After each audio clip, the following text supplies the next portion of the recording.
other than Jesus Ferreira, nobody has stepped up, grabbed a hold of that position, made it their own, and retained it,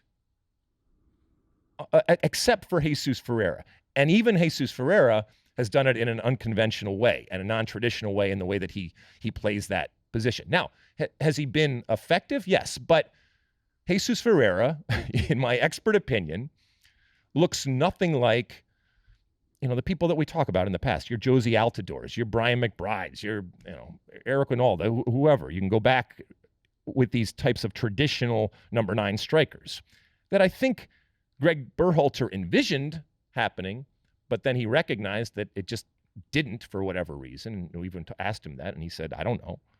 And so this is where we find ourselves. So unless somebody stars in the World Cup, I think that is where somebody is going to be convinced that we found our number 9. I don't think that this window is going to change it. It doesn't mean somebody's not going to score, and we're not going to go gaga over somebody scoring a goal and say, oh my goodness, this could be it, and it's Pefok or it's Sargent or it's somebody else. But I think it's going to be a false sense of security, and ultimately I think, and this is, I'll leave you with this. Greg Berhalter, I think. I got a lot of time for him. I think he's really, really smart in the way that he thinks about soccer and the way that he thinks about his role relative to the national team. And in his interview that he did on MLSsoccer.com with Andrew Wiebe, I think he said a really important thing in that this is not the end. This is the beginning.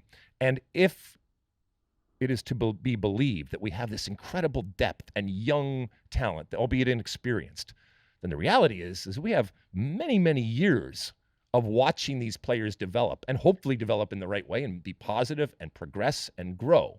And so if and when it doesn't happen for a player, and maybe even a position relative to Qatar, it doesn't mean that is always going to be the case. But you play, and you play well in a World Cup, and it can fundamentally change your life, and it can fundamentally change the perception that the world has of you. Believe me, I know from experience. You like that clip? Well, my State of the Union podcast drops every week. Subscribe now on Apple Podcasts, Spotify, or wherever you get your podcasts. You like that clip? Well, my State of the Union podcast drops twice a week right here on my very own YouTube page. The only way to stay up to date is to hit that subscribe button down below. Size the day, and see you soon.